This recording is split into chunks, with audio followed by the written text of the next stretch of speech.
Hey everyone, welcome to Plank Mill Sawmill. If you just recently bought a Norwood sawmill and you're wondering how in the world am I supposed to use this thing, you've come to the right place because today I'm going to show you how I use my Norwood sawmill to mill up one log from start to finish. So stay tuned as we dive into this process and I'll show you the method that I generally use when I'm milling up a log. So first things first, get your log loaded up onto the mill, and what I like to do is any log 8 feet or longer, I like to run the small end of the log towards the start end of the mill. And the reason for doing that is so that if the log has any amount of taper in it from one end to the other, I can use my roller toe boards to raise up the narrower end so that the pith or the center of the log is running parallel with the cross bunks, and I'll be able to get the best quality wood out of that log. And also I'll be able to see when I go to start a cut where the smallest amount of wood is going to be in that cut. Okay. So one of the first things I do when I load up a log is I'll come down here to the large end and I'll measure the butt. So we've got 11 inches there and about 11 inches there. So that's a really nice round log on the butt end. But generally what I do is I'll put my tape measure down on the cross bunk and measure at the cross bunk, because if the log is hanging over, say, a foot, and it's larger over here than it is right here, and I'm going to raise up the start end of the log, it's going to pivot on this cross bunk. So I don't want to know the height of the very end, because that may be wider than it is at this point. So I want to know how tall it is right on the cross bunk, and that'll allow me to get a precise measurement for how much I need to raise the front end. Next we come around to the start end of the sawmill, and the first thing I want to do is take the measurement that I got from the 8-foot cross bunk of the height of the log, which was 11 inches, and I'll take that number and split it in half, and then I'll set my blade at half of the diameter of the log on the 8-foot cross bunk, and that's how I figure out how much I need to raise the small end of the log. So wherever my blade is at that halfway point is where the center of the log needs to be on the start end of the mill. So I know that half of 11 is 5.5, so I raise my blade to 5.5, and that's going to be the center of the log on the small end. So if it has any taper in it, I'll need to raise the log with the toe boards to the center of the blade, and that'll give me the correct height. So here you can see now I have the center of the log at the center of the blade, and the blade is at 5.5, which is half of the 11 inches on the 8-foot cross bunk. So this is the way I like to think about it. I'll take the measurement of the large end of the log, and I'll split that in half, and I'll raise my blade up to that half measurement. And I'll show you what I mean here. So here I've got the blade at 5.5, which is the center or half of 11 inches. So when I'm starting out in a cut, the way I like to think about this scale is always in halves. So 5 inches is 10 inches. 5.25 is 10.5. 5.5 is 11. So that's the method I use to figure out where the center of the log needs to be on the start end or the small end of the log, if I need to compensate for taper in the log at all. As you can see, this log didn't need to be raised much at all. It's only about a ½ inch, but the goal is to be sawing from the center of the log. You want the axis of the center of the log to be level with your cross bunks. That's going to give you the best quality lumber out of your log, because as you're sawing, you're going to be relieving stress that's built up in that log, and if it has any curvature to it, it's going to want to make your lumber bow and curve. So as much as possible, saw parallel with the pith of the log, and you'll get the best quality lumber that you can. Another thing I want to mention before we begin about positioning your log when you're getting ready to make the first cut, if the log has any curve to it or bow, so what I like to do is think of orienting the log in such a way so that the curve of the log is up, and then I'm going to want to cut the log in such a way so that the flat top and bottom of the board is running with it this way and the curve of the log is going this way. And now if I would be sawing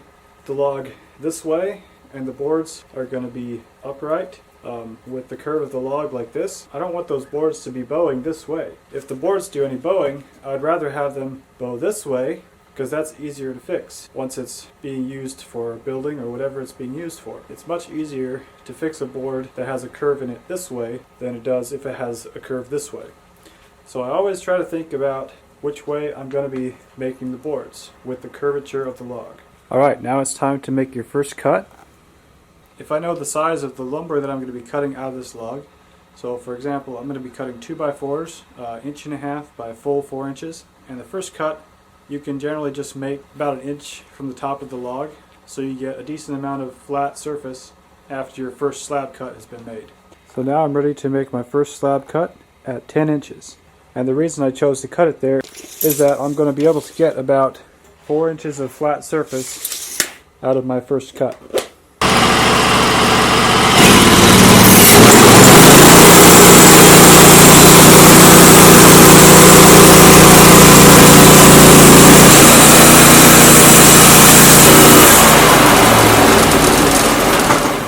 To do is set my first 2 slabs on the side of the mill here, and once I have 2, depending on what size they are, then I'll carry them out onto the stack.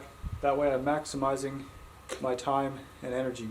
Here you can see we've got a nice amount of flat out of that cut, so that was a good choice. Now that you've made your first cut, you can go ahead and turn the log all the way over so that the flat is resting on the cross bunks. Now you can do it this way, or you can turn it only 1/4 of the way, so that your flat is resting against your log stop. But I found for the Norwood sawmill, it's generally easier and quicker to get your log squared up if you flip it all the way over and cut a flat on opposite sides first.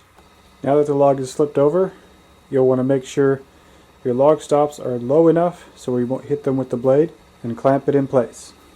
Okay, now for the second cut, since I know I'm going to be cutting 1.5 boards, and I know that my log is positioned with the curve going this way, I can go ahead and use the 6/4 depth scale, and I raise the blade up to where that's going to make the first possible cut.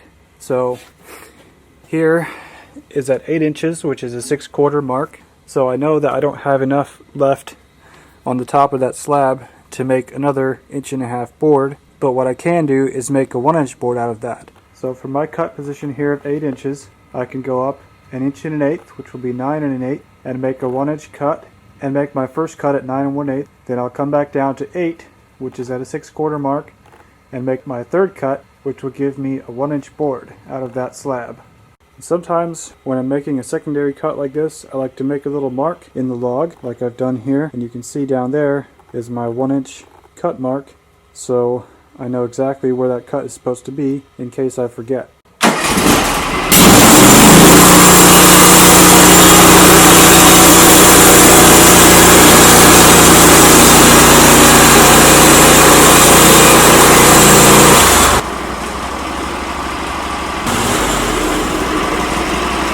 Well, here you can see it was hardly worth making that cut because this slab didn't have quite as much on it as I thought, at least not right here. So I'm just going to go down the next 1 inch to my first 6/4 cut and just scrap that slab altogether. Okay, now to turn the log a third time, if it has any curvature at all, I like to turn the curves up. We're going to turn it back out this way and get ready to make the next cut. Okay, so here again, I'm just going to repeat the process that I explained the first time. Measure the height of the log at the 8-foot cross bunk. Set the blade at half of that measurement.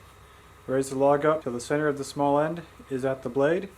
And now here is where what I was talking about making it easier to level if you have a flat on both sides. You've got a flat against the stops, and you've also got a flat here, so it makes it easier to get this thing level and square. So this method of sawing 2 flats first on the log, I've found makes it easier to get it square and level to make that third slabbing cut.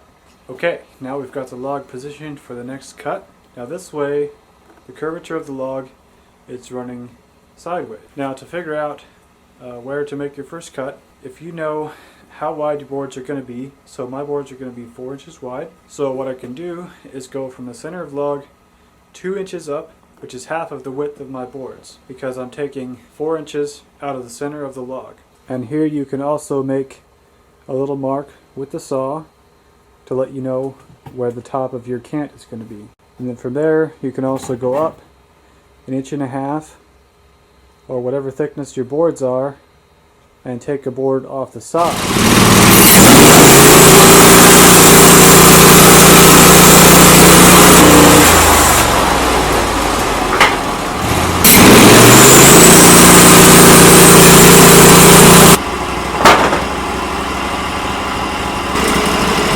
Okay, so now at this point we're going to turn the log over completely to make our last slabbing cut.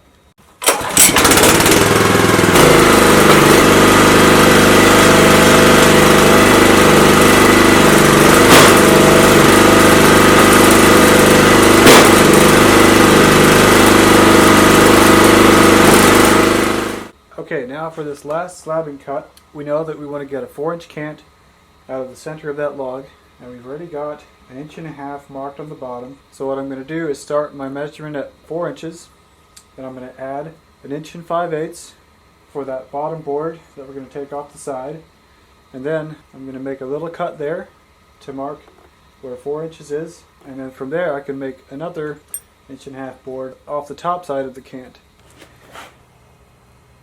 So these are the sequence of cuts that I'm going to make next. As you can see, I'm not going to take the time to cut anything out of the slab because there's not really enough there to make it worth my time. So I'm just going to scrap that and get 1.5 inch board off the top of the cant.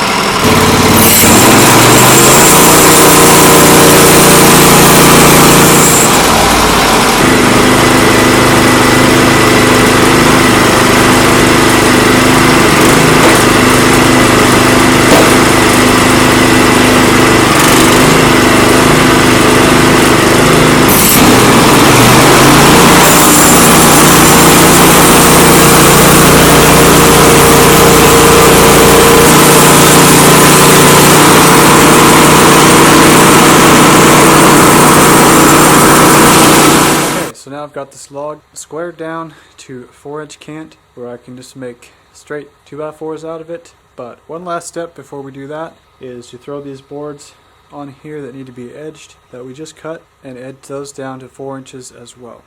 And I've got this 2x4 that I like to use to clamp boards in place when I'm edging them down for a sturdy clamp. So when I'm getting ready to edge boards, I like to figure out how much I can get out of the board, so I know where to make my cuts. So these two boards have got a little bit of bark on both edges, so I can pretty much make the cut anywhere because they're not quite wide enough to make two 2x4s out of. So I'm just going to make one out of each one, and 1 inch of space will give me enough cut off from the bottom. So what I'll do is I'll cut these at 5 1/8, and then I'll flip them around and cut them at the finished cut of 4 inches. And that'll get me a nice clean square edges on both sides of the board.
Alright guys, there you go. That's the method that I generally use when I'm sawing up logs.